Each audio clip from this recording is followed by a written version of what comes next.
자, 그럼 5.30 운동을 볼게요. 자, 소문이 1924년 북상하면서 국민의힘 운동이 북방에 확산되었고, 이 과정에서 각지 학생, 노동자, 시민 등의 단체가 결집되었다. 소문이 운동 과정에서 죽은 뒤 이 운동의 구심점을 잃었으나 운동에 결집된 역량이 있었기에 거기 이어서 상해 5.30 사건이 일어났다. 이거 5.30 사건 상당히 중요한 사건인데, 이게 사건이 이제 발생 배경을 보면요. 상해 일본 방직 공장에서 일어난 파업이 발단이 되었다. 그래서 5월 중순에 파업 중인 중국 노동자가 피살된 것에 대해서 대중적인 항의 시위가 있었고, 그때 영국인 경찰들의 발표 명령에 10여 명이 사망하여 부상자가 다수 발생했다. 이때 상해는 각종 조기가 있었죠. 그래서 아마 일본의 방직 공장은 영국계 그 영국 조기에 있었던 그 같아요. 그래서 영국 경찰이 발표 명령을 내려가지고 이때 많은 이제 사망자가 생겼는데, 이런 상해 조계지 유혈 사건은 상해는 물론 기타 대도시 전역으로 반제 운동으로 확산되었다. 약간 우리하고 이제 비슷한 게 원산 총파업 있죠. 그거하고 약간 비슷한 양상으로 나가고 있어요. 자, 공산당은 상해에서 노동자 조직이었던 총공회를 조직하고, 총공회는 학생 상인 단체와 함께 공상회 연합회를 조직해 그 불평등 조약의 철폐와 상해 사건을 해결하는 요구하는 5.30 운동을 전개했다. 자, 국민당 근거지였던 광주에서도 상해 사건에 대한 방향으로 그 6월 23일 10만 명의 참가 군중 시위 운동이 일어났다. 자, 시위대가 조계지인 사면의 맞은편 지역에 있었을 때 영국, 프랑스 양국 군대가 충돌하여 50명의 사망, 170명의 부상이라는 최대의 시상자가 나왔고, 이 사건 이후 강주, 홍콩에서 국민당 지원하에 파업이 일어나 1년 4개월 동안 계속되었다. 이는 반제운동과 노동군을 결합해 좋은 사회로서 역시 공산당이 주도를 했다. 자, 이 운동을 이제 계기로 해갖고 이제 5.30 운동을 계기로 해서 일단은 그 대중운동에서 공산당의 지도 역량이 강화됐어요. 그래서 이때 이제 공산당 원수가 상당히 양쪽으로 확장됐죠. 원래 공산당 엘리트 집단 어떤 운동이었는데, 이럴 때부터 이제 당원에 일반 민중들이 많이 참여했고 노동자들이 많이 참여했죠. 그다음 두 번째는 공산당뿐만 아니라 국민당도 혜택을 받는데, 국민당도 이 운동을 통해 대중적 지지 기반을 넓혀 나갔다. 특히 이제 그 강주에서 유혈 사건 이후에 이제 국민당이 보여준 영국에 대한 강경책과 불평등 조약 철폐 요구는 북경 정부와 기타 지역 군벌의 행동과 대비되는 모습이잖아요. 그러다 보니까 민중들의 지지를 이끄는데 큰 성공을 했다. 그래서 이 노동운동의 고향은 국민당, 공산당 역량을 증대시킨 한편 국민당 내에 또 대립을 시켰어요. 왜냐면 이 공산당은 예전에는 보니까 좀 약간 우습게 알고 있었는데 5.30 운동도 주도했고 세력도 확대되니까 거기 안에 있었던 국민당 안에 있었던 이제 지도층 내에서 그 반발하는 세력들이 되게 많아졌어요. 예. 그러면서 이제 뭐냐면 갈등 상황이 이제 노출되기 시작하게 된 거죠. 본격적으로. 자, 그럼 북별을 볼게요. 자, 손문이 이제 사망 후에 구심점이 없어진 국민당은 일단 집단 지도 체제가 형성이 돼요. 예. 그래서 국민정부를 수립을 하게 되는데, 집단 체제를 갖춘 국민정부는 가수입되었다. 국민정부가 이제 재정, 군정의 통일을 추구하는 과정에서 집단 지도 체제에서 중요한 지도자의 한 사람으로서 요준계라는 사람이 있는데, 이 요준계가 이제 암살당해요. 이게 상당히 큰 사건이었는데, 이 사람이 누굴까, 암살한 사람이 누굴까가 좀 이제 의구심이 공산당원 아니냐, 가지고 이제 상황 선회를 하죠. 예. 자, 하여튼, 요준계 암살로 집단 지도체가 붕괴되고, 또 양자가 등장, 왕정이하고 장개석 연합체. 예. 그래서 이 왕정이하고 장개석은 정치로 상당히 대립을 하고 있었어. 심지어는 중일전쟁까지도 계속 대립을 했고, 나중에 왕정이가 장개석에서 이제, 주도권을 반발해가지고 따져 나오죠. 그 누구한테 붙어요? 일본한테 붙고, 일본에 이제 뭐냐면 계대 역할을 하죠. 그래서 이제 중경인가 거기에서 보면 그 왕정 계대 정부가 나오고요. 거기 새끼 아시죠? 새끼 보시면 그 새끼 그 남자 주인공 있죠? 거기가 이제 원래는 이 사람 그 영화 보면 좀 웃긴 게 그 앞에 손문 사진이 걸려져 있잖아요. 그리고 청정 배기기가 걸려져 있고, 근데 이 사람도 국민당이지만 요때 국민당은 장개석의 국민당이 아니라 왕정희의 국민당. 근데 이 왕정희는 그 당시에 그 남경에, 그러니까 남경인가? 아니, 남경이네요. 예, 남경에 그 일종의 그 계대정부가 있었거든요. 거기 수장이었어. 그러니까 그 수장 밑에서 일을 했던 사람이야. 아, 그런데 이제 그건 좀 잘못된 것 같아. 아무리 왕정이가 장개석 싫다고 해도 반장개석은 용서할 수 있지만 반중국적인 거는 용서할 수 없죠. 일본 갖다 판 거 아니야. 매국노 아니에요? 예, 지금 일베들이 지금 하는 짓거리가 그 짓거리 하고 앉아있는데, 그러니까 뭐, 문재인 싫다. 아, 문재인 싫은 거는 이해가 돼. 근데 그 행위가 왜 꼭 친일적인 행위로 나타나야 돼? 그거는 다른 문제죠. 예.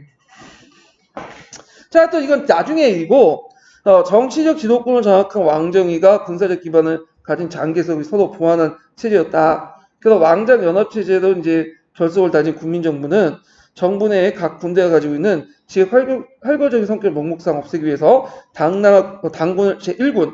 그러니까 이때는 이제 뭐냐면 국민당 직속군이 있고요.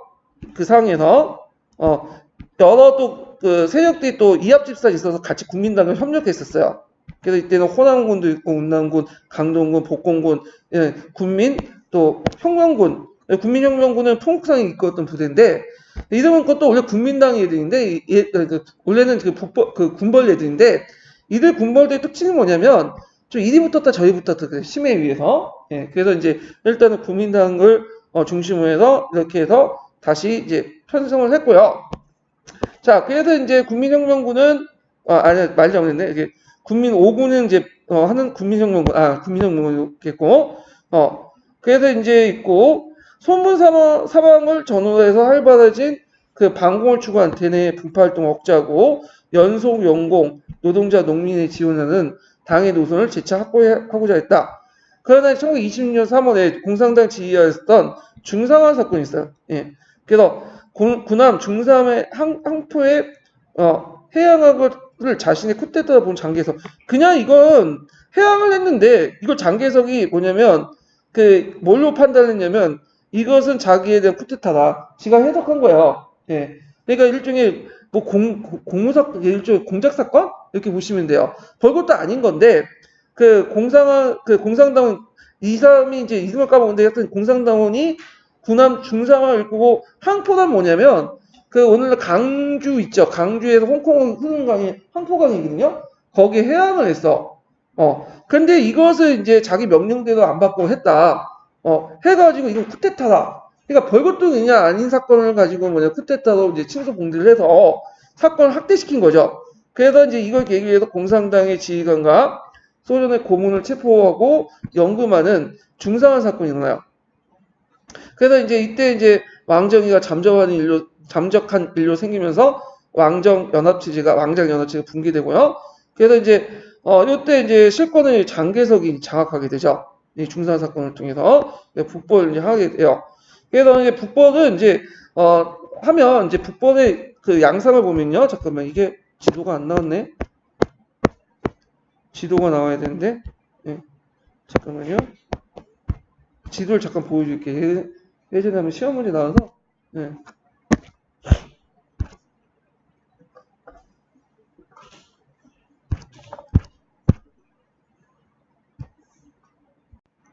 자, 여기 잠깐 이제 그 742페이지 잠깐 펴보세요. 예, 동계 742페이지요. 여기 되게 복잡하게 되어 있는데 일단 여기 보시면 1926년부터 해서 이제 북벌이 시작돼요. 근데 이제 북벌이 시작하는데 이게 잠깐만 북벌하고 공산당하고 같이 있으니까 좀 약간 복잡한데 일단은 여기 보면 크게 두 개 방면으로 이제 들어가거든요. 1개 집단군하고 2집단군 이렇게 나왔는데 되게 장개석이 이끄는 그 국민당군하고 그 세력들은 이쪽으로 들어갔어. 이렇게. 이렇게.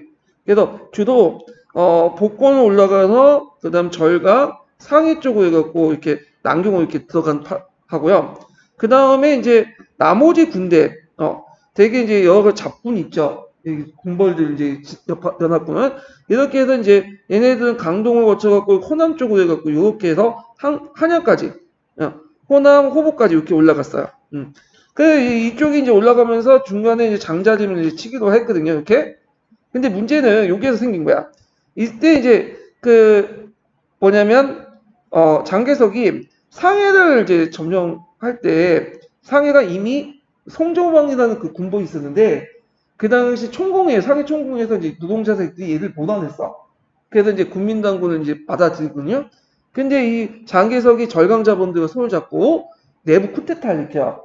예. 그래갖고 이제 이 쿠데타를 일으켜 4월 20일, 4월 1, 4일 쿠데타인가? 그렇게 일으키고 나서 거기에 상해에 있었던 그 세력들, 공산당 세력들 대규모 처형을 시켜.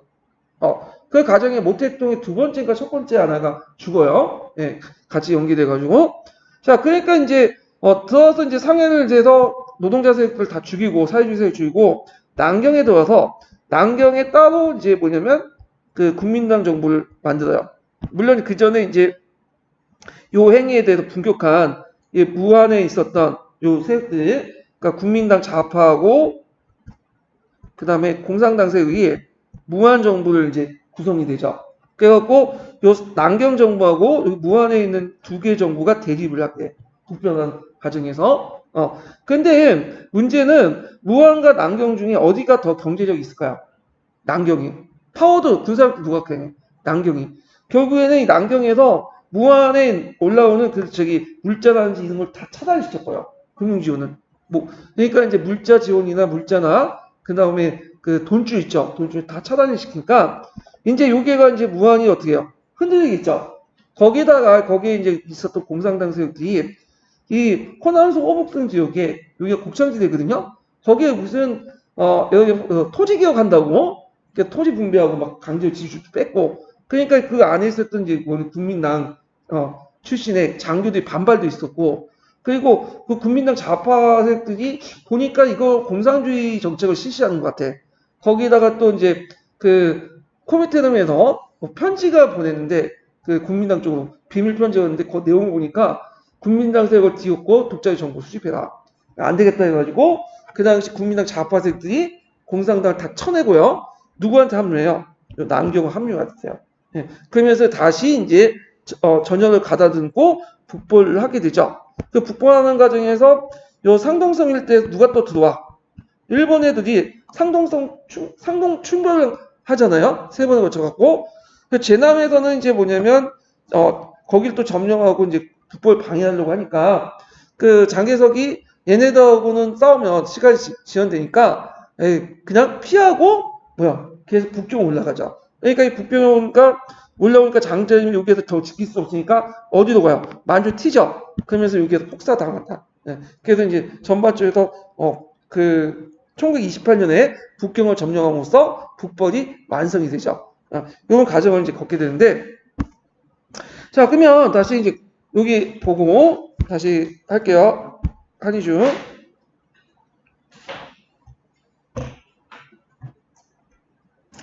자, 북벌은 군벌과의 전쟁과 타협이라는 그 두 가지의 방식으로 진행됐다.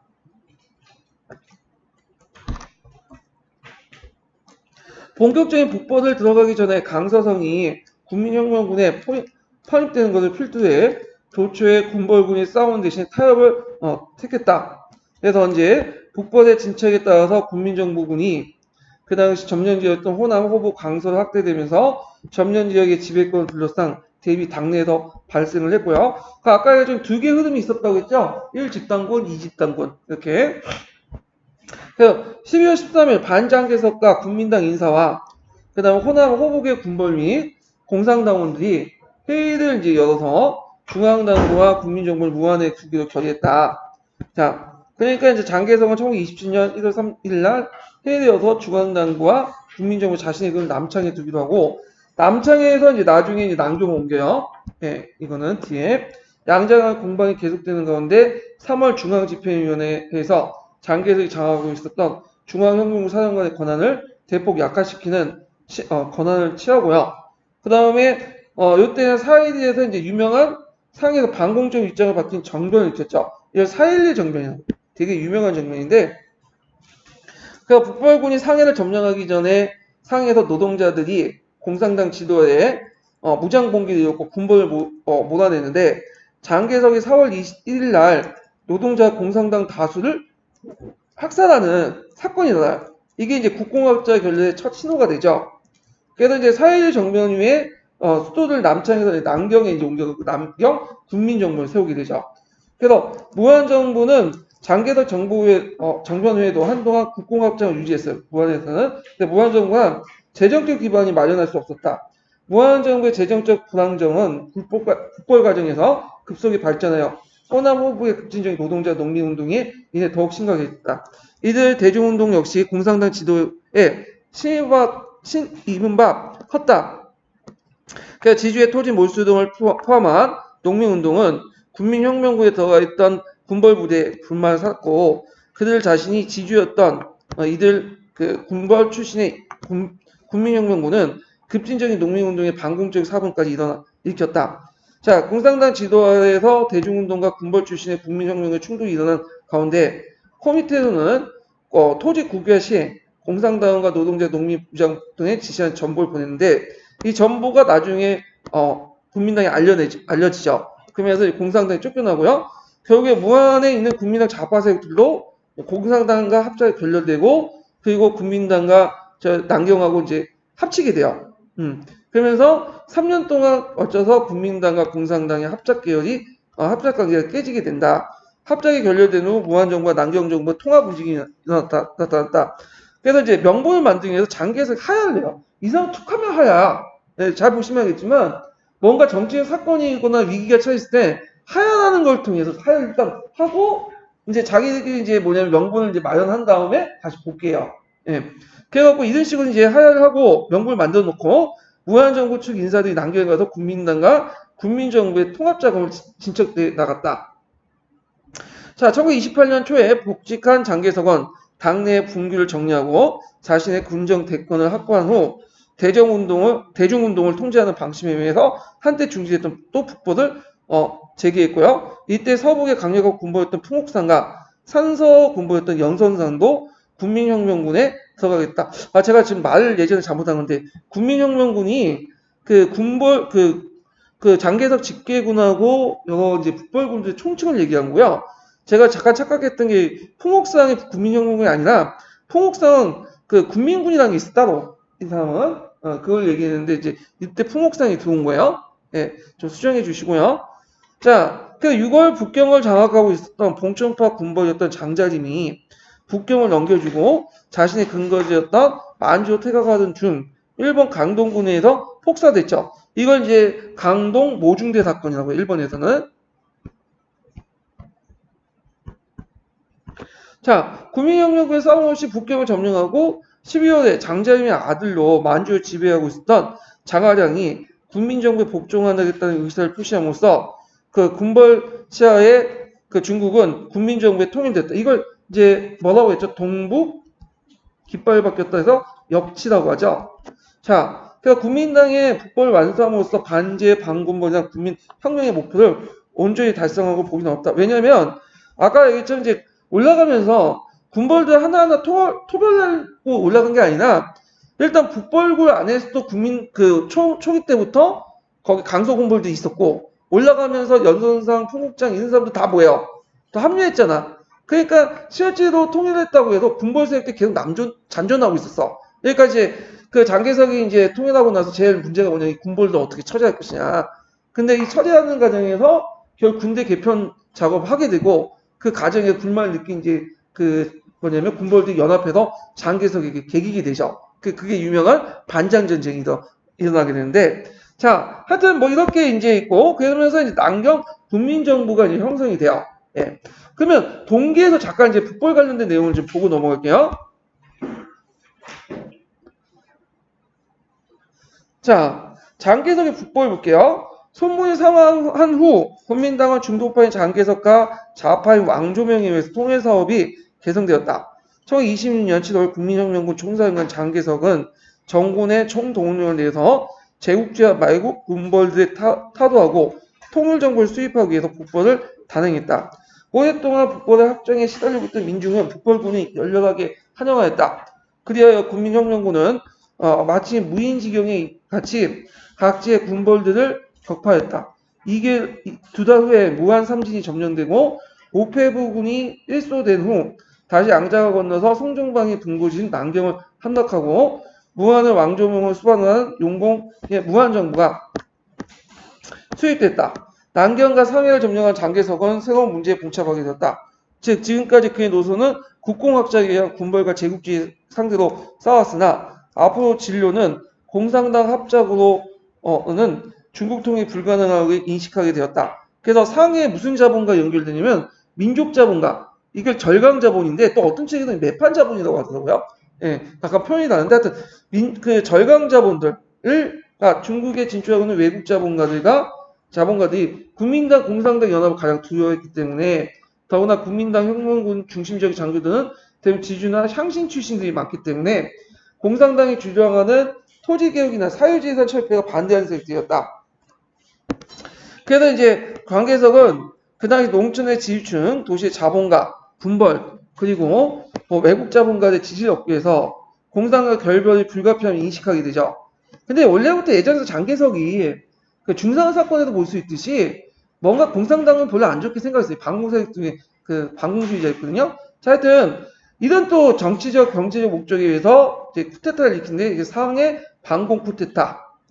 그래서 이런 사회 경제적 어떤 배경이 있었고, 그래서 이제 상해 쿠데타로 수많은 노동자와 공산당원은 처형한 후 1927년 4월 18일 남경의 국민당 정부가 수립되죠. 무한정부도 국공 분립을 결심하고 공산당을 탄압한 후에 남경 정부와 뭐냐면 합류했다. 그래서 1928년 다시 국벌을 계속해서 4월에 상동 중심 제남을 함락하고 그때 이제 일본과 충돌을 했는데 제남에서 이제 충돌을 했때 그때 일본군이 상동 지역에 3번의 출병이 있었거든요. 제남도 그 중에 하나야. 근데 문제는 그 당시에 이게 나중에 얘기했지만 일본군이 그 단학가 내각에 대해서 동방해를 개최했어요. 그래서 그 결정에 따라서 충돌을 했는데 그 당시 장개석이 뭐냐면 똥은 무서워서 피하는 게 아니죠. 들어서 피한다 해갖고 그냥 물러나고 재난을 피해서 우회로 해갖고 북경을 또 올라갔어. 지금 중요한 건 일본군하고 싸우는 게 아니죠. 뭐하고 싸우는 북벌해야 될 거 아니야. 자, 그래가지고 일단 6월에 북경에 있던 장자임을 몰아내고 북경을 함락하여 중국 국민당 정부에서 통일되었다. 장개석이 군벌을 누르고 북벌에 성공할 수 있었던 것은 군벌의 학적에 시달린 인민의 지지와 함께 앞에서 얘기한 것처럼 한국 군관학 교장직을 맡았기 때문이죠. 그래서 거기에서 길러내온 강력한 군사력과 절강자본을 대표하는 자본가들의 후원을 받고 있었기 때문이다.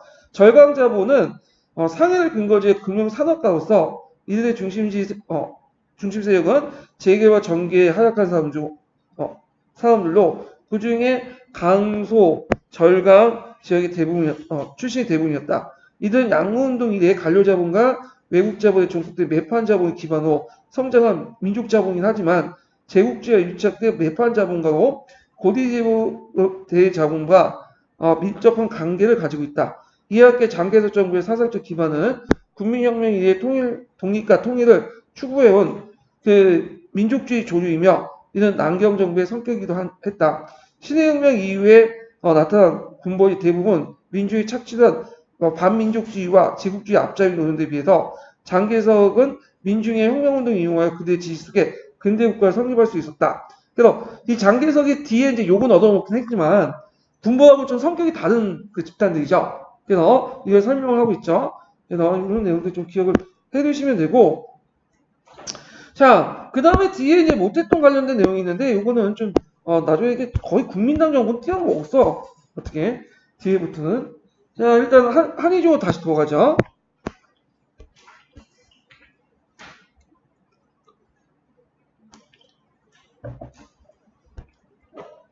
자, 남경 국민정부를 볼게요. 예전에 남경 국민정부에 대해서 공산당 중심의 역사에서는 별로 안 좋게 봤어요.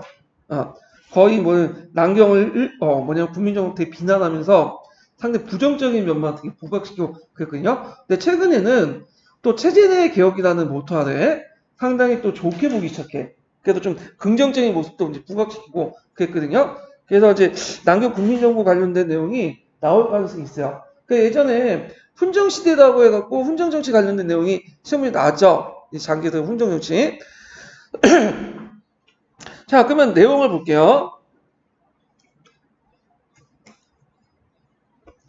자, 북번의 전개 과정에서 장개성은 북경 정부를 장악하고 있는 동청파의 군벌에 대한 공동 북벌 유도하기 위해서 국민혁명 구축으로 들어와 있던 군벌대 점유 지역에서 기득권을 인정했다. 그리하여 북번의 목표인 통일은 군벌 간의 일정한 연합에 의해서 이뤄졌던 한계를 가진 채 이룩되었다. 북경을 점령하고 장하장이 국민정부의 복종을 선포하면서 통일이 이루어지자 이제 남경 정부는 각 군벌과 이해관계를 조절하면서 중앙정부의 통일적인 권력체제를 확립하는데 문제에 당면했다. 이를 위해 가장 먼저 해결할 것은 북벌로 팽창된 군대의 감축과 군사 부분에 대한 중앙정부의 통제 강화죠. 그래서 일단 군대를 감축해야 되고요. 그 다음에 그 군사 부분도 지방에 두는 게 아니라 중앙 권력으로 다 집중을 시켜야 돼. 왜냐면 그때 군대가 거의 그 500, 600? 그러니까 500만, 600만? 이렇게 됐나 봐요. 지금 중국의 군대 200만 정도거든요. 그 당시에 인구나 경제력이 지금의 중국보다 못했잖아, 한참. 근데 그 많은 군대를 가지고 있으면 산업 발전은 할 수가 없어.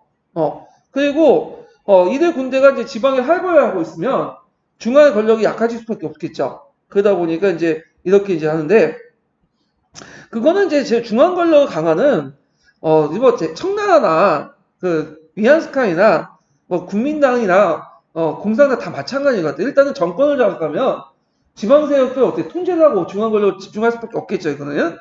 자, 일단 군대 감축 방안을 그 대해서 각 파의 군벌의 주장이 대립하고 있었는데 1929년에 남경에서 군대 감축과 재편을 논의하기 위해서 편견회의를 해요. 편견.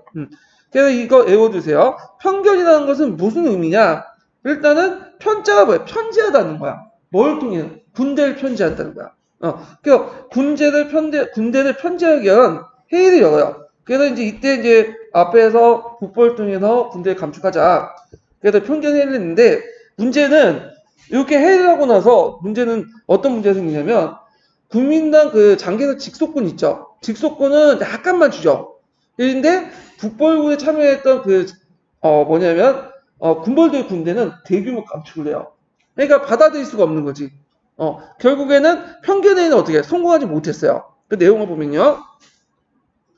그래서 이제 장개석의 무기난의 장개석 직속군대는 제1집단군과 통옥산의 2집단군 14식 10개 사단씩 그 다음에 염소사 3집단군과 강석의 이종인 사집은 8개사 작군 8개 8개 해서 염선의 주장이 착각되었다.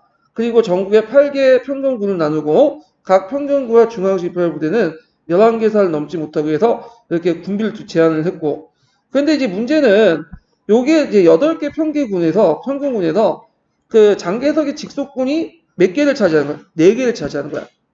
8개 집단군에서 4개는 장개석 집단군이야. 자, 그러다 보니까 다른 군벌 반발이 컸죠. 통옥상은 편견회의 도중에 자신의 의견이 받아들이지 않자 회의에 불참하고 노골적으로 이제 불만을 표시했고요. 자, 편견회의 결과 실행을 옮기기 위해서 8월 남경에 편견 실시회의가 개최됐으나 통옥상과 염선상은 이제 뭐냐면 불참하고 그리고 여기 이제 장개석의 학종을 도모하기 위한 같은 조처로서 결국 군벌들이 반발사 반장개석 전쟁을 초래하게 되는데 이 전쟁이 그 유명한 무슨 전쟁이냐면 반잔전쟁이야. 그래서 반잔전쟁은 그 당시 거의 뭐냐면 상당히 이제 장개석이 불리한 가운데 유지했거든요. 그래서 상당수 거의 90%의 그 뭐냐면 그 90% 이상의 군벌군이 반장 전쟁에 썼고 그 장개석 반대측에 썼고 유일하게 장개석에 이제 썼던 사람은 누구냐? 결정 장하장 부대야. 장하장이 동북군이죠. 이 장하장은 다른 그 일반 군벌들과 좀 약간 성격이 달라요. 이 사람은 좀 약간 뭐냐면 반일적인 성격을 갖고 있어요. 반일적인. 그래가지고 나중에 이제 서한 사건을 일으킬 때도 그 장개석이 이제 맨날 공상단만 토벌하니까 그에 대한 불만 때문에 또 일으킨 것도 있잖아요. 좀 다른 군벌보다는 좀 머리가 깼어. 그래서 장하장 입장은 자기의 군대가 좀 줄어들어도 크게 볼 때는 대승적 차원에선 이 회의가 봤다. 이 군대 수 계속 유지하면 안 된다. 이 정도. 그래서 아마 제 생각에는 장개석 편에 둔 것 같아. 결국 장하장이 그쪽으로 넘어감으로써 뭐냐면 판세가 장개석한테 유리하게 돌았죠. 그래서 반장정에 승리하게 돼요. 자, 그래서 이제 요 진행 방법이 있는데 쭉 읽어보시면 될 것 같고, 요거는. 그래서 뭐 반장 전쟁 때 그게 중원대전 있었고, 뭐 등등 있는데 한번 쭉 읽어보세요. 전쟁 과정은. 아이고, 이게 안 넘어가. 자, 전쟁 초기에는 장개석이 불렸으나 차츰 증세가 역전됐다. 그리고 강만주였던 장하량이 장개석 승리에 굳어진 시점에서 장개석은 옹호를 내걸고 만주에 들어와 천진 북경정을 점령했다. 연전사는 상서로 퇴각하고 풍옥산 끝까지 저항하다 군대가 괴멸되어 하야를 선언했다. 얘네 툭하면 안 되면 하야야. 장개석이나 그 보면 자 연전상군은 장하랑 동국권을 개편되었으나 그 상세 여전히 자신의 근거를 유지했고 연선상 이리 붙었다 저리 붙어 해갖고 눈치 빠르게 유지했다고 했죠. 그 다음에 몇 차례 반장전쟁 여기가 군부의 판도 크게 달라진 풍옥상군은 군민군이라고 했죠. 이 풍옥상군을 연선상 소멸됐고 연선상군 약화되었다. 강서계통의 군대도 강서로 태극의 영향을 잃었다. 장안영군은 중원으로 세력 확대했지만 장개석 중원군에 대항할 만세가 못 되었다. 자, 이 뒤에서 이제 장개석은 중앙군은 그 다른 군부대의 군사적 우위를 계속되었다. 자, 북벌 이후에 이제 남경 국민정부가 했던 게 손문의 건국 방향에 따라서 실시한 게 훈정과 오원제요. 이거 외워두세요. 자, 이 부분은 예전에 기출에 나왔기 때문에 좀 보고 판단하고 이제 갈게 정리 좀 해보고 자, 보면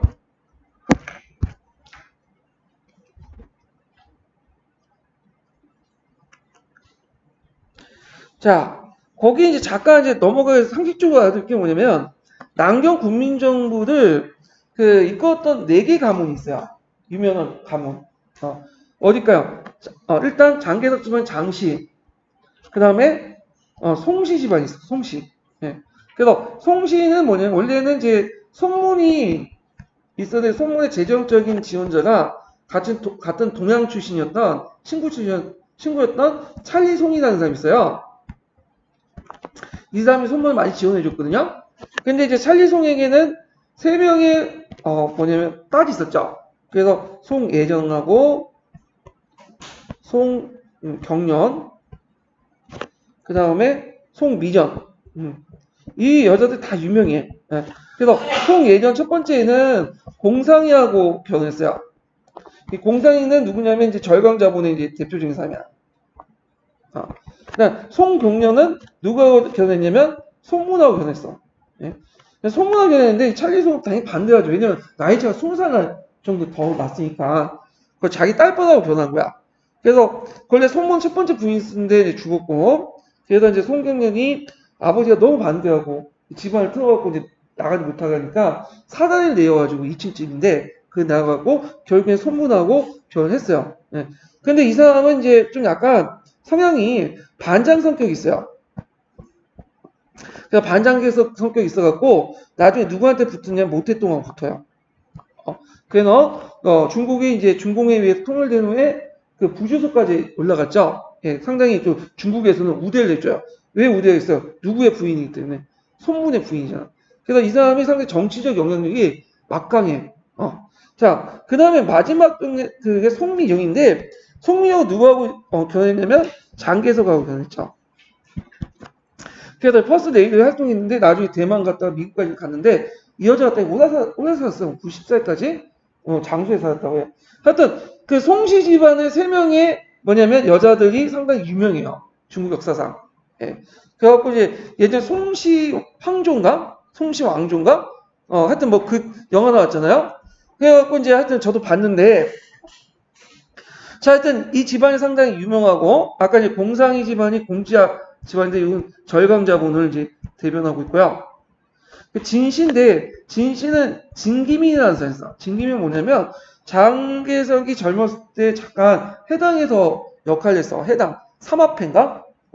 거기 활동할 때 있었던 수장이 진기민이야. 일종의 이제 이 진기민은 어떤 역할, 장씨 집안이 합법적으로 못했던 그 비합법적인 것도 있죠. 백세 테러. 네, 그런 거 딱, 요인 암살, 이런 것들을 했던 게 진씨 집안이야. 하여튼, 4개 집안이 이제 뭐냐면, 남경 그 국민정부를 말아먹은 거죠. 거의 부정부패에 의해서. 자, 그래서 이 남경 정권의 정치, 군사력 독점 체제를 구축했다. 이렇게 기억을 해 두시면 되고요. 자, 일단은 이제 통치 구조의 정비를 볼게요. 그래서 이제 장개석은 소문의 건국 그 방락에 따라서 혼정 실시와 오원제 수입했는데 혼정은 이제 건국 방락에 대해서 소문이 3단계를 통해서 그 뭐냐면 건국 그 방향을 정했죠. 처음에는 뭐죠? 분정, 그 다음에 훈정, 그 다음에 편정 이렇게 있잖아요. 그래서 훈정 시기 때는 일단 그 임시 약법을 만들죠. 이 당시에. 그 다음에 당이 뭘 이당 치국이 해갖고 당이 뭘 국가를 건설한 국가를 통치하는 시간. 그러니까 이때는 당의 당 대표회의가 곧 뭐야? 국가의 정책이 되는 거야. 그러니까 오늘날 말하면 이제 뭐 열린우리당이 정당대회가 그것보다 결정사항이 국가의 어떤 결정사항이 되는 거야. 네. 그래서 이제 했고 여기는 준비기야. 그러니까 그 일종의 민주주의 실시하려면 어느 준비할 기간이 필요하잖아요. 준비기고 그 다음에 여기에 준비로서 이제 주요한 지방자치 같은 것들 허용하고 그러다 어느 정도 이제 국민들이 성숙하고 하면 내부 안정되면 뭘로 넘어? 정식 헌법인 현정식으로 넘어가요. 헌법. 자, 그래서 이제 이렇게 훈정을 이제 공표했는데 문제는 이게 왜 문제냐면 일단은 이걸 왜 했을까요? 소문이. 그러니까 소문의 그 훈정 실시를 왜 할까요? 장개석이 기반이 없기 때문이다. 장개석 군사적 기반이 있어요. 근데 정치적 기반이 별로 없어 이 사람은. 그러니까 왕정이나 소문의 아들 송가나 이 사람의 정치적 기반이 강해요. 그러다 보니까 이제 뭔가 명분이 필요하잖아요. 정치적 기반이 없다 보니까 그냥 누굴 판 거야? 손문을 판 거예요. 손문이 되게 카리스마 있고 권위가 있으니까. 그리고 이제 손문이 예전부터 주장했던 오원제 이런 것들 수입을 주장한 거지. 오권 분립, 신민족주의에 보면. 근데 훈정이 하나의 중요한 것이 빠졌어. 뭐가 빠졌어? 처음에 임시약법. 약법은 공포 안 했어. 약법은. 그래서 약법 없이 그냥 훈정을 해버린 거야. 그래서 이게 나중에 비난을 받거든요. 공격을 받고. 그러니까 그제서야 이제 뭐냐면 약법을 나중에 만들어요. 임시약법을. 자, 그래서 이제 있고 임시약법보다는 그냥 약법이라고 하는 게 낫겠네요. 그냥 약법. 자, 훈정강령 6조를 볼게요. 자, 여기 보면 6년간 규정된 훈정기에는 국민당 전국대표대회가 국민대회 일종의 뭐죠? 의회예요, 의회. 의회를 대신하며 국민의 주권 행사 지도하며 대표대회 폐회 중에 국민당 중앙집회위원회가 대행한다. 이 말은 그 전국대표대회와 중앙위원회가 일종의 입법과 행정부 다 하겠다는 거야. 그 다음에 국민당은 국민을 참 훈련시킨 의무가 있고 왜냐하면 아까 손문이 얘기하기는 훈련시켜줘야 될거야 민주주의. 그래서 국민정부는 국민당의 중앙정치 감독을 받아서 5권을 이제 총괄한 거야. 5권이라는 것은 행정, 입법, 사법, 고시, 감찰인데 이것도 문제가 뭐냐면 지금은 상권 분립이 돼 있죠. 그래서 행정부, 사법부, 입법부가 이렇게 했잖아요. 그래서 지금 뭐 고 뭐뭐시를 막 처형시켜달라고 지금 청와대 막 게시판 올렸는데 그 의미 없는 게 우리나라는 3권이 분리됐기 때문에 아무리 처형시켜달라 해도 대통령이 할 수가 없어 그거는. 그래서 이제 그거는 이제 안 되고 그래서 3권이 분리인데 요거는 5권은 말이 5권이지 5권 분리즘이 실제로 뭐야 중앙정치위원회 있죠. 여기 안에 그냥 5권이 있는 거야. 이렇게. 그러다 보니까 5권이 서로 상호 견제를 할 수 있을까 없을까? 없어. 그냥 어차피 중앙정치위원회에서 그냥 딱 결정한 걸 받아들이는 거야. 그래서 기능적인 분화지 우리처럼 상권 분리적 권력의 분화가 아니야. 견제가. 지금 중국 공산당이 하는 짓이 똑같죠? 예, 중국 공산당 안에 입법, 회복, 행정, 사법 다 장악이 됐잖아요. 자, 그래서 이제 이렇게 결과 이제 중앙정치회의가 권한이 강화됐고 국민당의 통치권의 독점체제가 성립됐다. 말이 훈정이 쉽게 말하면 뭘까? 장개석 독재체제예요. 예. 그래서 이제 아까 이것처럼 이제 훈정하려면 뭐가 있어야 돼? 약법이 있어야 될 거냐? 그 약법 없이 그냥 훈정한다. 당연히 손문의 유지에도 맞지가 않죠. 자, 그러니까 이제 그 당시 중원대전 때 이 반장세력들이 너네는 약법 없이 우리 약법 만들겠다 해갖고 약법을 만들어요. 그래서 부평에 이제 정보를 수입하고 물론 이제 부평은 나중에 장하당에서 정리당하지만 그러니까 이제 장개석 입장할 때는 반장세력 진압하고 나면서 이거 안 되겠다. 뭔가 좀 명분이 필요하잖아요. 그러니까 국민회를 다시 소집해가지고 훈정약법을 제정해요. 그래서 약법이 나중에 만들어진 거예요. 약법이. 그래갖고 이제 이런 것도 좀 기억을 해주시고, 그래서 약법 없이 훈정을 진행한 걸 누가 비난을 했냐면, 그 당시 이제 예전에 시험 문제 나왔지만, 호족이 비난을 했어요. 호족이. 예. 호족이 이제 손문도 비난하고 장개석도 비난을 한 거야. 그래서 호족 입장할 때는 손문이 엘리트주의를 비판한 거지. 그래서 민중들은 우매하기 때문에 민주주의를 실시할 수 없기 때문에 훈련시켜야 된다. 이 사람이 이제 반박을 한 거지, 손문을. 그래서 민중들이 정치를 먼저 일단 시켜보고 시행착오를 해야지 얘 너는 안 돼 하면서 민주주의 정치 안 하는데 무슨 훈련이 되냐. 그러니까 그 수용을 못하면 일단 수용을 만들려면 어떻게 해요? 수용을 하게 만들어야지. 수용도 안 하게 만들어 놓고 무슨 민주주의가 되냐. 비난을 하고 그 다음에 장개석에 대해서 비난을 하죠. 이거 아까 지금 5권 행정 분리라고 하는데 이건 실제 너는 독재 정치에 불과하다. 그리고 왜 약법이 없냐? 훈정에 약법이 있어야지. 그러면서 이제 비난을 하게 되죠. 자, 하여튼 이게 예전에 시험문이 나왔으니까 같이 기억을 해두시면 되고요. 그래서 이제 훈정 약법을 이제 제정을 하고 이 약법 체제가 1931년에서 언제까지 가냐면 1949년까지 가요. 약법 체제. 그 전에 이제 정식 헌법을 만드는 논의도 일어나. 근데 잘 안 됐죠. 뭐 전쟁 중이고 왔다 갔다 하고 장개석이 군대 그 뭐냐면 독재 살려면 정치헌법은 좀 약간 그러니까 차일피일 미루다가 언제 정치헌법이 통과됐냐면 1949년에 통과돼요. 그래서 약법 체제에서 헌정체에 넘어갔다는데 그게 의미가 없는 게 1949년은 이미 그 앞에 이제 남녀 바로 앞에 누가 공산당이 따발총 들고 와갖고 설치된 거야. 그 의미가 없는 거야 지금. 그냥 어쩔 수 없이 한 거지. 그런 것도. 자, 그래서 이제 이 훈정 통치 부분이 시험문이 나왔으니까 좀 같이 기억을 해두시고요. 자, 그럼 한의중 넘어가서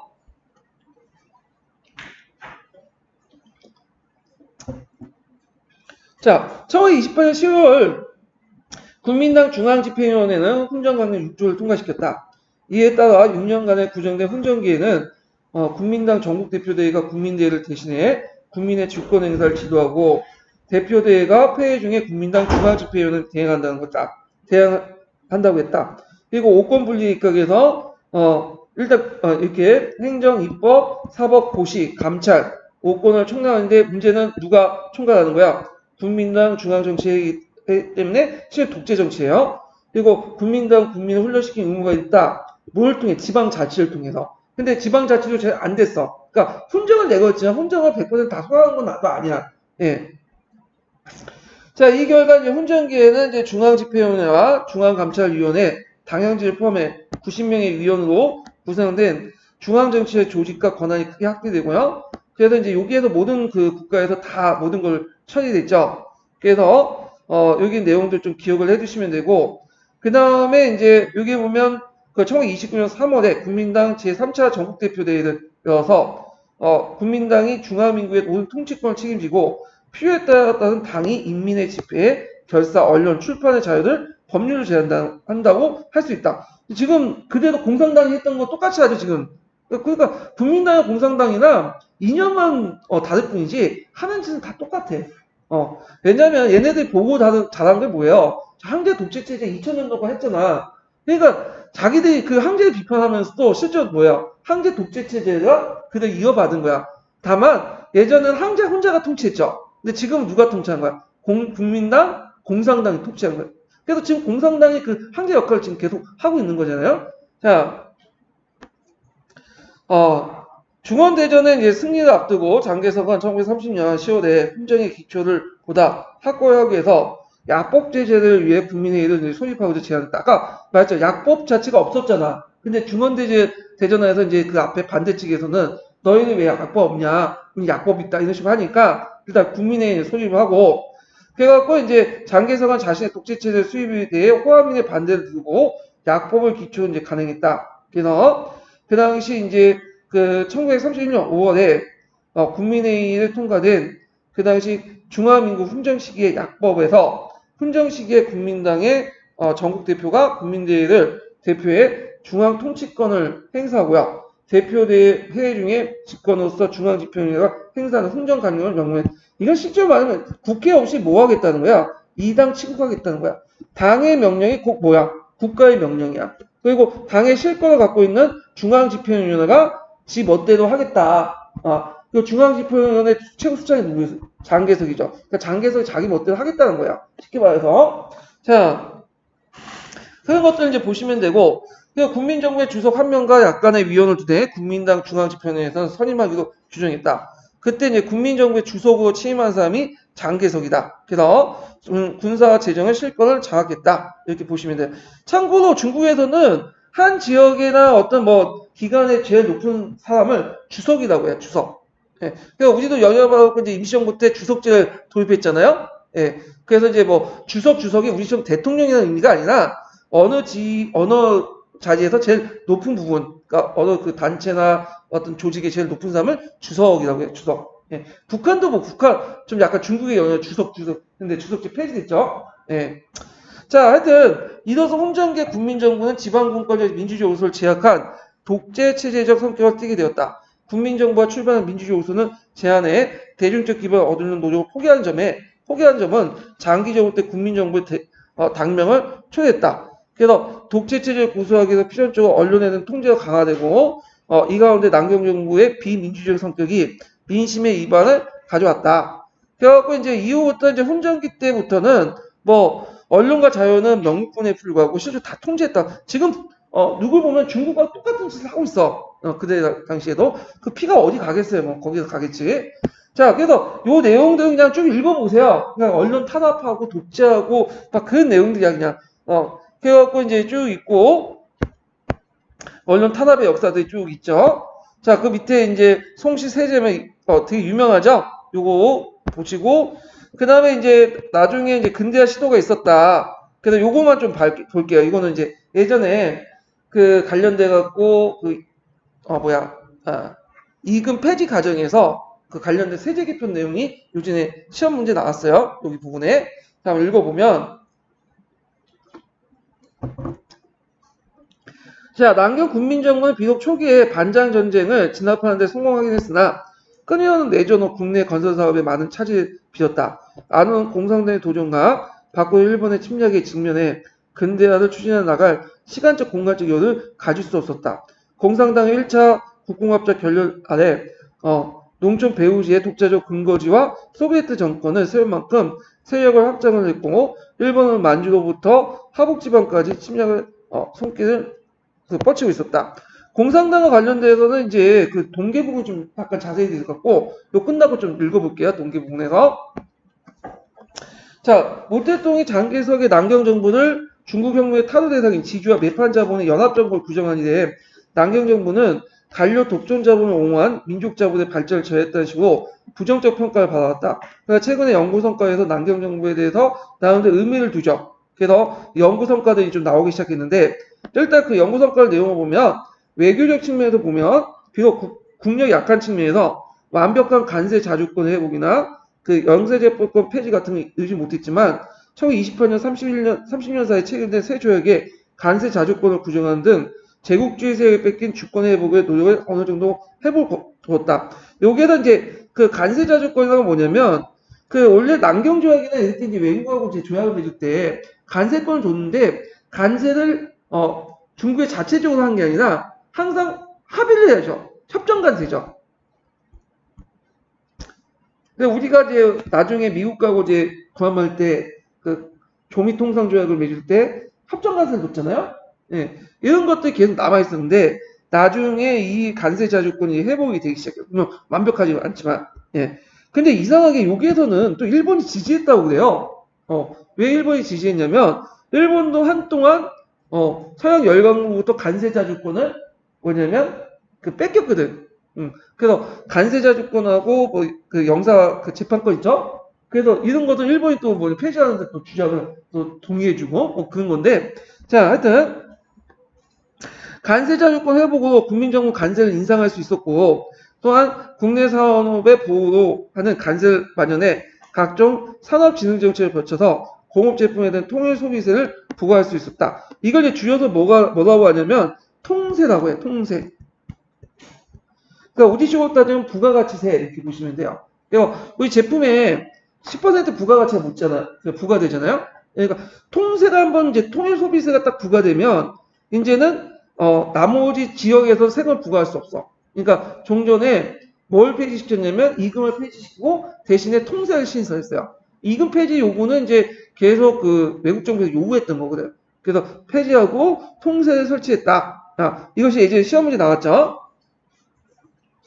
그다음 관세 증가와 이제 통일 소비세 시설 외에도 국민정부는 염세를 정리해 세수를 증가시켰다. 외채 위존에 재정 자유가 낮았던 원세기 정부나 군벌 시대에 비해 남경 정부는 민국 시대에 들어와서 사상적으로 풍부한 중앙세수를 바탕으로 권력 기반을 확립했고요.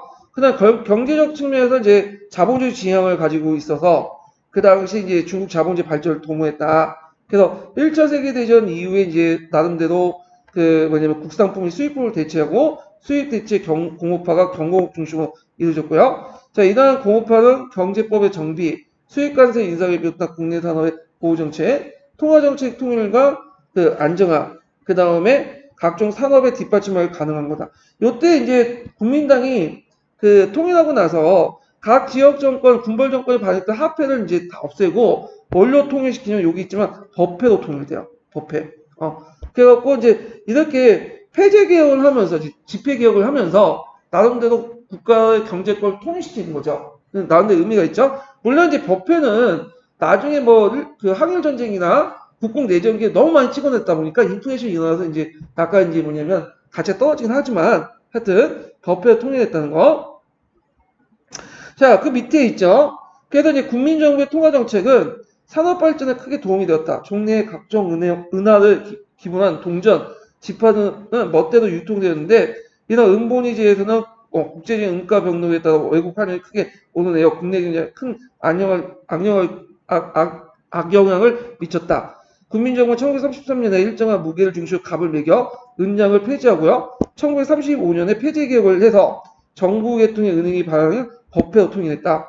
그래서 정부계통의 은행은 오늘날 이제 일종의 중앙은행이죠. 중앙은행 폐지, 이제 법회를 이제 매입함에 대해서 외국 환율이 이제 안정화되기 시작했다. 그래서 이제 나중에 폐지개혁은 이제 뭐냐면 그 통해 경기가 회복됐다. 이렇게 좀 기억을 해주시면 되고 그 밑에 보면 이제 국민정부의 했던 뭐 농촌 개혁사업이나 이런 것들이 있는데 쭉 한번 읽어보세요. 이런 것들은.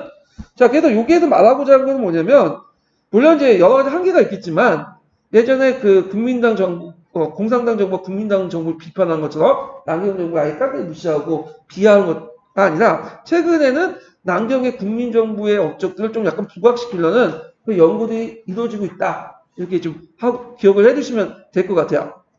자, 공산당의 발전을 볼게요.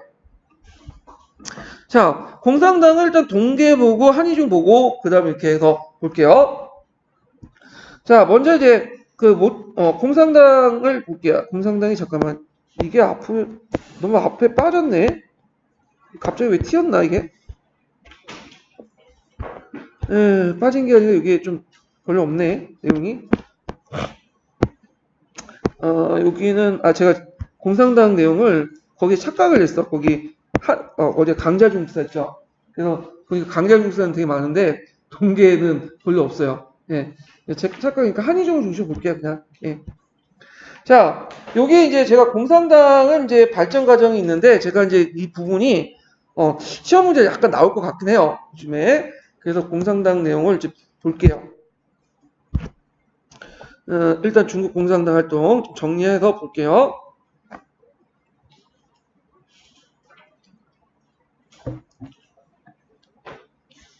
자, 초기 때는 이 공산당이 도시주 노동자 위주였어요. 농민이 단순히 이제 참여하는 형식이었는데, 시간이 가면서 이제 뭘로 바뀌죠? 농촌 위주, 농민 중심으로 바뀌어요. 그래서 이렇게 있는데, 이거는, 소련하고 좀 차이점이 있어. 소비에트 방식은 소비에트 자체가 이제 도시에서 만들어졌잖아요. 그러니까 도시 위주고 노동자 중심의 위주인데, 여기는 중국 공산당의 그 공산혁명은 농촌 위주고 농민 중심이야. 그래서 보통 소비에트는 어떤 방식이냐면 중요한 도시에서 소비에트가 만들어지고 여기에서 이제 적화시킨 다음에 주변으로 농촌으로 확대시키는 방식이죠. 근데 그게 아니라 중국에서는 대도시가 있으면 대도시의 주변에 뭘 만들어? 소비에트를 만들죠. 소비에트를 만들고 자치구를 만들고 농촌에서 심을 키운 다음에 뭘 하는 거야? 도시를 포위하는 거야. 그래서 장악하는 방식이야. 농촌에 새어 키운 다음에 도시를 포위하는 그런 방식이죠. 그러니까 좀 전에 소련의 공산화 과정하고는 좀 약간 달라요. 이 부분이. 그래서 이제 그 이유는 이제 모택동이 예전부터 농민의 저적을 받던 거지. 그래서 러시아의 농민들은 별로 혁명의 어떤 그 주체색이 못 됐죠. 예, 순종적이고 짜게. 근데 그 중국의 농민 세력들은 툭하면 어떻게 반란 일으키고 민중 폭동 일으키고 그걸 봤던 거야. 그래서 이 혁명성의 주역을 해갖고 농촌 유지의 어떤 뭐냐면 그 혁명을 이루고자 했고 그 당시에 중국이 산업화됐다고 해도 아직까지는 뭐예요? 90%가 농민이었어요. 예. 그러니까 이제 이게 현실적인 방안이 됐던 건데 자 일단은 근데 초창기 때는 아직까지는 그 코미테르의 지시받은 그 소련파들이 소련 유학생이나 코미테르 지시를 받고 이제 이들이 주도를 했기 때문에 도시 위주의 어떤 뭐냐면 행동을 했어. 예, 이런 것들 좀 기억을 해주시고 그러면 이제 내용을 볼게요. 자, 이 당시 이제 제1차 국공합작이 깨지니까 코미테는 지시를 받고 그 다음에 무장투쟁을 통해 국민들을 항거하고 그 다음에 도시 근거지를 마련해라. 그래갖고 이제 도시 지역에서 뭐냐면 나름대로 했죠. 근데 도시 지역에서 쿠데타를 일으키고 폭동을 일으켜 도시를 장악해도 하루 이틀 만에 뭐예요? 곧바로 국민당군의 공격을 받고 군벌들의 공격을 받고 근거지를 잃게 된 거야. 안 되겠다. 그래서 방향을 돌려서 이제는 농촌에 소비에트를 만든 거죠. 그래서 이제 농촌 소비에트를 중심으로 발전해 나가요. 그래서 이제 우리가 소비에트 하면 뭐 정강사 소비에트, 누이지 소비에트 그것만 생각하는데 실제 소비에트는 되게 여러 지역이 있었어요. 예, 특히 우리가 동북 지역 있죠. 동북 지역 만주 지역에도 있었고 이런 지역도 있어요. 근데 소비에트들이 주로 있었던 지역은 어떤 지역이냐? 대도시 부근이 아니야. 주로 어딜까요? 중국 국민당이 뭐냐면 영향력을 행사하지 못하는 그 변두의 지역이 주로 많이 만들어졌어. 예, 이런 지역에. 자, 그래서 강주 도시 지역의 소비에트 건설 시도를 실패하고 이제 농촌의 근거지에서 소비에트가 만들어지고 했고, 그래서 농촌 근거지를 두고 일시적 폭동이 아니라 게릴라를 전개해서 국민당을 대응했다.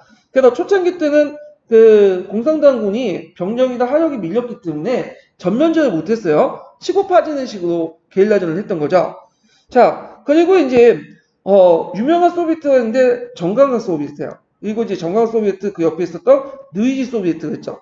서금을 이제 수도한 상당히 중요한 건데 요 정강강 소비에트는 어딨냐면 아이고 위치가 여기 복건성 있죠. 복건성 옆에 이제 좀 알려지지 않는 성이지만 강서성 있어. 그러니까 강소성이 아니라 강서성이 있어요. 이 강서성의 그 뭐냐면 그 북쪽인가 남쪽인가 요 정도 여긴가 하여튼 여긴가 여기 있어 여기 둘 중에 하나인데 여기 변두리 지역이 있는 거야. 아마 요쪽 지역이 있겠다. 이쪽 북쪽이니까. 그래갖고 요 지역에 정강 소비에트와 그 밑에 느이지 소비에트인데 특히 느이지 소비에트가 소비에트에서 제일 컸어요. 그래서 느이지 소비에트의 중심 도시가 어디냐면 서금이야. 서금. 네, 서금이 누이진이라고 하죠. 자, 하여튼 여기가 원래는 이제 초창기 때 그 중국 공산당의 수도였어요. 네, 그래서 이제 여기 보면 중앙 소비에트 임시정부가 이제 수입을 되고 공산당의 대도시 공격이 실패했죠. 실패.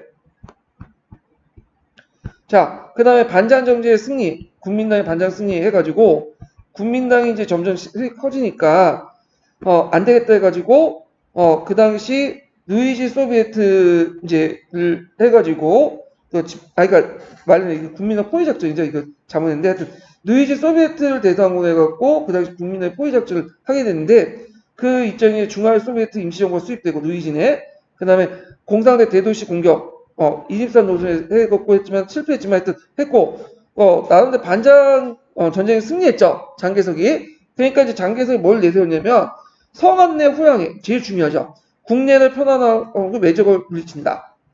외적은 누구겠어요? 외놈이죠. 1번. 그래서 1번이 먼저는 이게 중요한 게 아니라 먼저 국내를 편안하게 한 다음에 그 다음에 이제 외적을 물리치자 하면서 총 5회도 공격했어요. 네, 여기를. 그래서 총 이제 처음에 1차, 2차, 뭐 5차 이렇게 했는데 1차에 10만 명 보냈어. 국민당. 근데 10만 명 가지고 안 되죠. 우리 잡혀가지고 이제 그 사단장이 처형당하고 그래요. 국민당 사단장이. 그 다음 20만. 그래 안 돼. 또 실패했어. 3차는 뭐 30만 안 돼. 4차는 50만 그래도 안 돼. 게다가 5차 때는 거의 100만 정도 해. 100만이면 예전에는 그냥 했는데 일단 들어가지 않고 요 누이지 소비에트를 여기 했으면 요 주변에 토치칼 다 만들어요. 그래서 철저만 다 해놓고 일종의 참월파, 토치칼 파고 그리고 이제 통행을 금지시킨 다음에 상강 정책 있죠? 태우고 불태우고 죽이고 하면서 점점 이제 포위망을 쫓아오는 거야. 그러니까 예전에는 임기 응병식으로 게릴라 방식으로 해갖고 쳐부셨는데 이게 안 됐던 거야. 그러니까 이제 안 되겠다 해가지고 이제 이 누이진 소비에트 벗어나가지고 어디까지? 돌아가지고 저쪽 연안까지 가자. 예난이라고 하죠. 예. 그래서 삼서성 예난까지 가는데 여기까지 이렇게 가면 빠르잖아요. 근데 여기 중앙을 갈 경우에는 어떤 문제점이 있어요? 여기 국민당 세력이야. 그러니까 국민당 세력이 언론은 외곽 지역을 이제 돌아가면서 한 거야. 요 외곽 지역은 되게 험지고 되게 이제 뭐냐면 그 소수민족들이 많이 살았던 지역이야. 그러면서 이제 돌다가 거기 이제 그 준이라는 곳이 있어. 기주성에 준이에서 이제 왕명 같은 소비에트 스태프를 다 교체시키고 이때부터 모 대통령이 완전히 당권을 장악을 하죠. 그리고 나서 이렇게 돌아오면서 할 때 그 뒤에 이제 누가 쫓아오는 거야? 국민당을 같이 쫓아와. 그래가지고 그 처음에는 제가 알기로는 한 수만 명 넘는 병력이 같이 갔는데 도중에 이탈자도 생기고 죽고 그리고 하다 보니까 실제 도착하는 인원은 한 6천 명, 7천 명, 10,000명도 안 됐다고 그래요. 근데 다행히도 그 6천 명, 7천 명이 뭐야? 핵심 분자들이야. 당연히. 그리고 그 핵심 분자들 있으면 조직 만드는 건 뭐야? 쉬운 문제죠. 그래서 이제 또 조직을 다시 구성을 하게 된 거죠. 자, 그래서 이제 이렇게 해서 국민당 포위 작전을 이제 했다. 이렇게 보시면 되고, 그 모태동에 이렇게 잔전 있죠? 장전. 그래서 이렇게 해가지고 했고, 그 과정에서 준위가 열었다. 그런 것들. 그래서 5차 포위 공격의 대응 실패 논의 과정에서 왕명 같은 소련 유학파들이 제거되고 당하고 이 모태동의 지도 노선이 확립돼요. 그래서 모태동이 이때부터 완전하게 당권을 장악했다. 이렇게 좀 기억을 해두시면 되겠죠. 자, 그러면 한의중 내용을 이제 볼게요.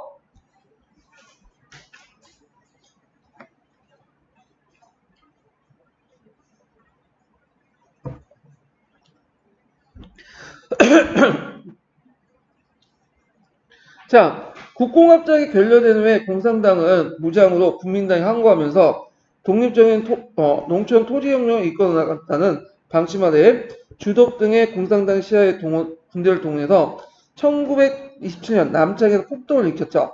그러나 이러한 그 남창 폭동은 이게 되게 중요한데 1차 국공합작 때 이제 공산부 지도부가 남창 폭동을 일으킨 거예요. 그러니까 소련처럼 이제 대도시를 점령한 다음에 농촌을 학살시키려고 했던 거죠. 근데 이제 결국에는 국민당이 파견된 군대로 인해서 남창에 물러나게 되죠.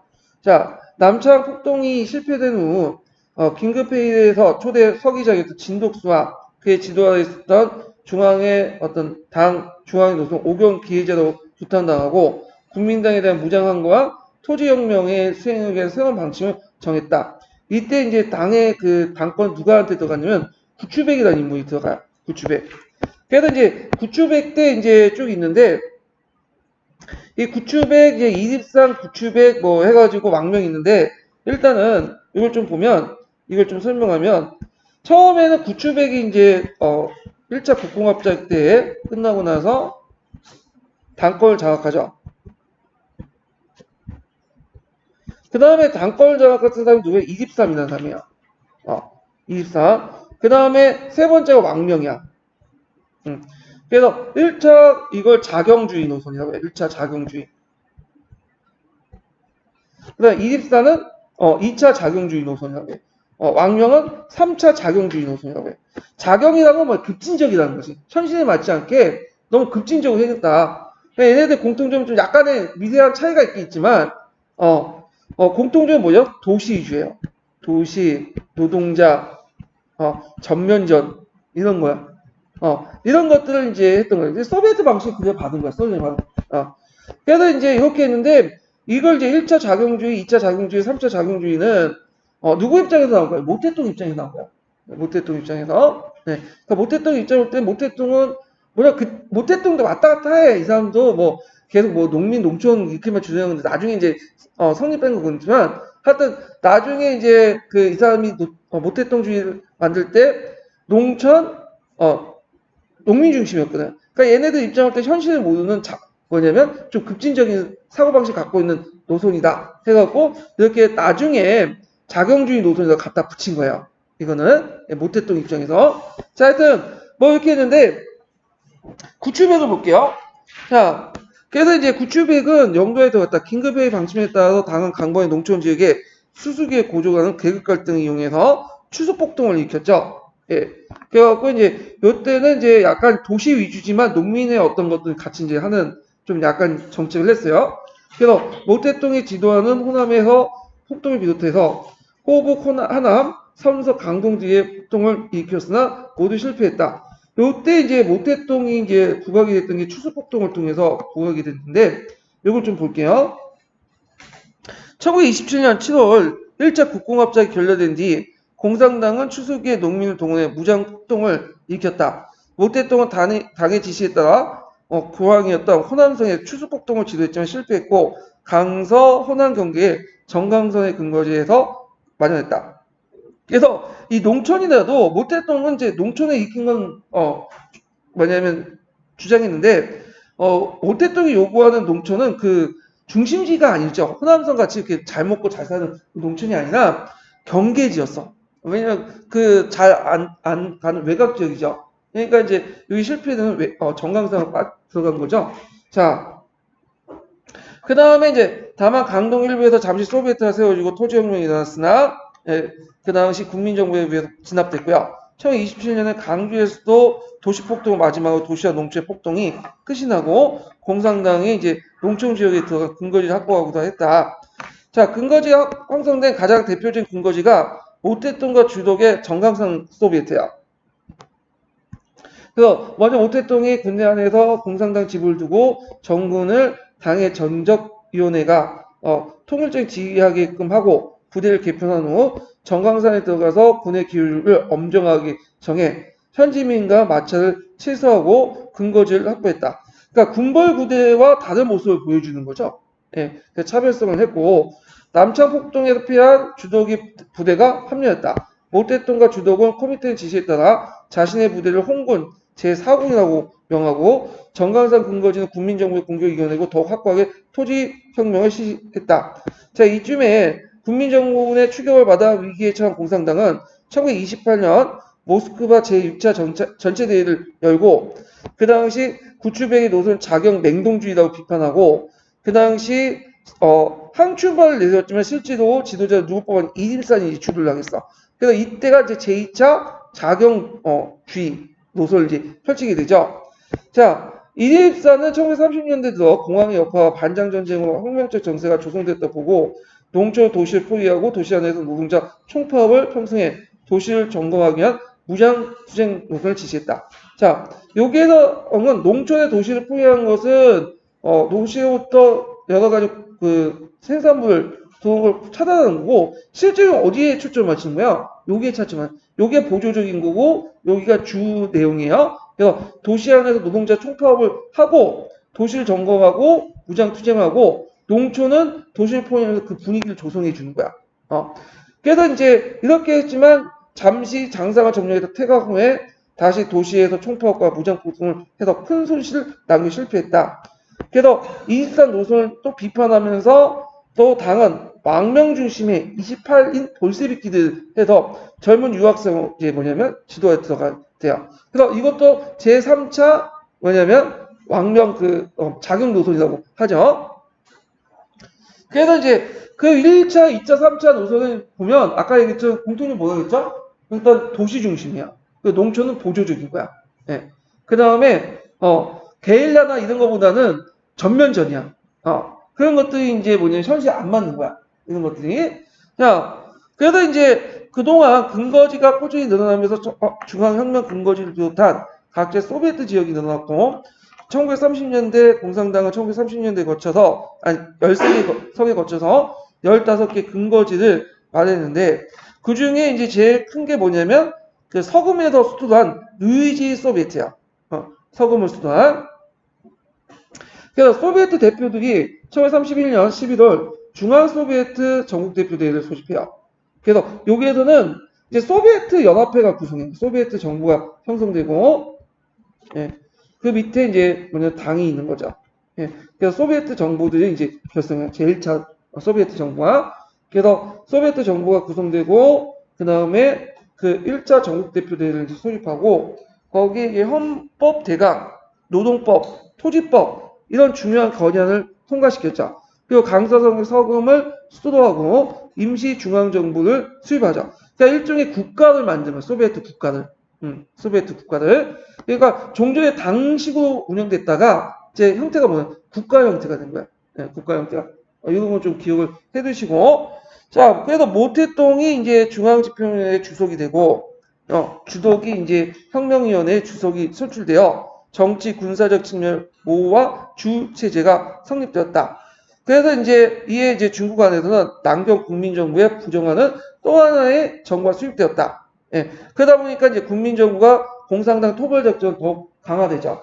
그럼 주의할 것은 그러면 그 당시에 정부 국가 조직은 모태똥이 장악했는데 당 조직은 누가 장악했을까 아직? 아직 왕명. 근데 중국은 역대 국가 조직과 당 총서기 중에 누가 높아요, 서열이? 네, 당 총서기가 서열이 높은 거야. 그러니까 그 당시 그 주덕이나 모태똥은 당의 중요한 뭐냐면 위원이지만 아직까지는 그 당을 장악하지 못했어. 국가하고 당은 여기에서 좀 분리해서 보셔야 돼요. 그래서 이제 국가 조직만 내세우고 실제로는 운영했던 거는 당 총석이었던 그 왕명과 그 일당직이야. 네. 자, 이렇게 이제 보고 국민정부가 공산당 근거지의 포위 공개에 나선 반전 전쟁이 진행되었던 1930년 여름과 가을에 이립산 노선에 따라서 공산당이 대도시를 공격하는 움직임을 보이면서 직접적 계기가 됐다. 그래서 공산당 세력이 점점 커지는 걸 알고 국민정부는 반장 전쟁을 마무리되자 1930년 12월에 다시 이제 10만 대군을 공격해서 했죠. 1차 포위 공격인데 오히려 홍군이 이제 국민정부군을 소비에트 그 지역까지 깊숙이 들어와서 유격전을 펼쳐서 정예부대가 아닌 그들을 먼저 격파했다. 예. 이게 뭐냐면, 그, 종심전술이라고 하죠. 예, 이게 뭐냐면, 이렇게 진지를 만드는 게 아니라, 진지를 통해서 이렇게, 전선을 만들어가지고 대응하는 게 아니라, 적을 전선 없이, 깊숙하게 끌어들여요. 예, 이렇게. 근거지가 있으면 깊숙하게 끌어들이고, 보고 있다가 여기에서 이제 치고 빠지는 거야. 치고 빠지고. 그리고 나서 나중에 본진에 딱 있을 때 이제 힘이 약한 적을 공격해서 선멸하는 방식이에요. 예. 그래갖고 그러니까 뭐냐 전면전을 벌이는 게 아니라 이렇게 전선을 형성하는 게 아니라 전선 없이 적을 내부 깊숙하게 끌어들인 다음에 게릴라 방식으로 치고 빠지는 식으로 힘을 약화시키고 막판에 이제 본대가 와가지고 그 공격을 하는 방식이죠. 그래서 우리가 알고 청산리 정도도 있죠. 청산리 대책도 적을 유인하는 방식이 전선을 형성해갖고 공격한 게 아니라 적을 자기가 유리하는 방향으로 깊숙하게 끌고 와가지고는 곳곳에 뭐냐면 유격전을 벌인 다음에 소멸시킨 다음에 막판에 이제 공격해갖고 뭐냐 격퇴시키는 그런 방법인데 자 하여튼 이건 종신전술을 바탕으로 했다. 그래서 이제 이렇게 해서 홍보는 국민정부를 소비에트 지역 깊숙이 끌어들여서 유격전을 통해 정예군대를 아닌 그들을 격퇴했다. 유격전을 통해서. 그러다 20만 대군을 또 들어왔는데 2차 포위 작전을 했지만 또 이것도 뭐냐면 각계격파당해요. 예. 그래갖고 유격전에 각계격파하고 그 다음에 3차 포위 공격을 해. 그래갖고 이제 그 3차 포위 공격을 했는데 이때는 이제 제가 30만이 아닌데 10만이네요. 정예부대네. 예. 그러니까 앞에 그 부대는 이제 군벌군들을 좀 보냈는데 자기 정예부대를 보냈나 이때는요. 자, 그래서 정예부대 10만 명이지만 예전의 부대하고는 다르죠. 그래서 이때 홍군이 고전을 멈추지 못했는데 이때 갑자기 무슨 전쟁이 나? 만주사변이 난 거야. 네. 그래서 일단 포위 작전을 중지하고 위기를 넘겼다. 그래서 국민정부군의 포위 공격이 중지된 틈에 소비에트 지역에서는 임시 중앙 정부가 수립되고 홍군이 적극 세력을 키워나갔다. 그러니까 국민정부군은 일본과 정전협정을 맺고 대외적으로 정전협정 내용 뒤에 좀 얘기할게요. 대외적 위기가 소강사태에 들어가자 국내를 안정시킨 다음에 외국을 침략을 막자 하는 선 안내 후 양해 정책을 고수하고 1932년부터 33년까지 4차 포위 공격을 하게 돼요. 그러나 장개석이 중앙 소비에트 지역을 공격할 준비하고 있을 때 다시 일본이 연하 지역을 공격하게 돼요. 그래서 국민정부는 그대로 그쪽에 군대를 이동했기 때문에 아무 성과 없이 또 끝나게 되고요. 그다음 5차 포위 공격인데 이 5차 포위 공격이 상당히 이제 백미죠. 군대 수를 한 100만 명 동원했는 거 됐어요. 그래서 이번에는 중앙 소비에트 지역을 들어가지 않고 어떻게 하면 예전에 들어갔다 당했잖아요. 그러니까 여기가 소비에트 지역이면 아까 말처럼 이렇게 뭐야 토치카나 철조망이나 방법을 통해서 다 막아놔. 그래서 그 외부에 들어오는 물질 다 차단시켜. 그리고 나서 여기에서 조금씩 전진해 들어가는 거야. 그러니까 이제 얘네들이 이제 조금씩 어떻게 돼요? 쪼여오죠. 그러니까 종전에 동심 방어 전수가 지금 도저히 안 돼. 그러니까 안 되겠다. 쪼여오기 전에 부대가 이제 뭐냐면 나머지 자전사들이 그냥 한국을 뚫어가지고 이제 올라가자. 안전한 곳으로. 그렇게 이제 된 거죠. 그래갖고 이제 소비에트 지역에 대한 경제 봉쇄까지 가능하게 했으므로 이 지역은 상당히 영향을 받게 되었다. 공산당은 국민당의 포위 준비 기간을 세워놓던 전략적 이동 준비를 시행을 옮겨 뒷날 장정이라고 불리는 탈출을 시도했다. 서금을 근거지를 포기하고 1933년 10월부터 1935년 11월까지 1년에 거쳐서 장전의 어려움을 겪은 뒤에 그 다음에 그 살아난 홍보는 삼서성에 돌아서 삼성 예안에 놓았죠. 그래서 이 과정을 이제 썼던 유명한 그 루포 기사가 있죠. 그 책을 만든 에드가 스노우가 있어. 에드가 스노우가 이제 뭐냐면 붉은 별인가? 유명한 책이 있어요. 예, 대장정 과정을 이제 써놓은 책이 있어. 그래서 이제 여기 있고 장정 도중에 홍군이 기주성 준위 이게 되게 중요하죠. 준위에서 공산당은 정치국 확대를 열고 5차 포위학 공격에 대한 대응에서 실패에 대한 검토를 했다. 그래 군사적 실패의 책임을 물어 당 지도부를 새롭게 개편했죠. 그래서 이제 당권을 장악하게 된 거야. 당권을. 그때 당권은 누가 장악하고 있으면 광명이죠. 그래서 이때 왕명 등 소련 유학생들이 지도권을 상실하고 모택동이 정치국 위원이자 중앙정치위원회 군사위원 주석이 돼요. 그래서 당의 지도권이 장악되고 그러면서 이제 이후 모택동은 중국 공산당의 유일한 지도체로서 지휘를 끝까지 고수했다. 기억을 해주시면 되고요. 박근혜는 일본의 침략이 격화되고 있음에도 불구하고 장개석은 여전히 서안내 후 양해 정책을 고집하고 선서성에 밀려난 공산당 근거지 예난을 공격하려고 해. 그런데 그때 6차 포위 공격을 하는데 그래서 누구한테 명령을 내리냐면 서안에 있었던 동북군이었던 장한영이 명령을 낸 거야. 너 공격해라. 근데 장한영 입장에서는 지금 그 만주를 회복하는 게 중요하지. 자기 근거지. 공산당하고 싸우는 게 뭐냐면 중요하지 않다. 그리고 그다음 장한영은 또 공산당하고 또 일종의 교류가 있었어요. 예. 그래갖고 이제 그 때문에 그 반대 분위기 때문에 일어난 게 서안 사건이죠. 그러나 당시 공산당이 이미 내전을 정지하고 공동으로 항일을 주장을 하고 있었으므로 강범위한 지식인 학생층, 그 다음에 장개석의 내전에 대한 반대 분위기였다. 결국에는 학생층 장개석의 내전에 대한 반대 분위기였다. 결국엔 6차 포위 공격은 도중에 일어난 사안 사건으로 국민당과 공산당 합작으로 항일전쟁이 이어지면서 속의 속을 거두지 못하고 중도에 끝났다. 이렇게 보시면 되고 여기 반일 그 항쟁 같은 경우에 좀 뒤에 다시 있으니까 좀 다시 정리를 하죠. 이 부분은. 자, 그래서 이제 2차 국공합작과 항일전쟁인데 요 부분은 좀 약간 복잡해. 그래갖고 요 내용들은 이제 그 먼저 그 기본강 교재 부분을 제가 정리한 게 있어요. 예전에 시험 문제 한번 나왔거든요. 관련돼 갖고 그래갖고 정리 좀 해보고 그 다음에 요기 부분을 이제 강독하는 게 좋을 것 같아요. 예, 좀 쉬었다 할게요.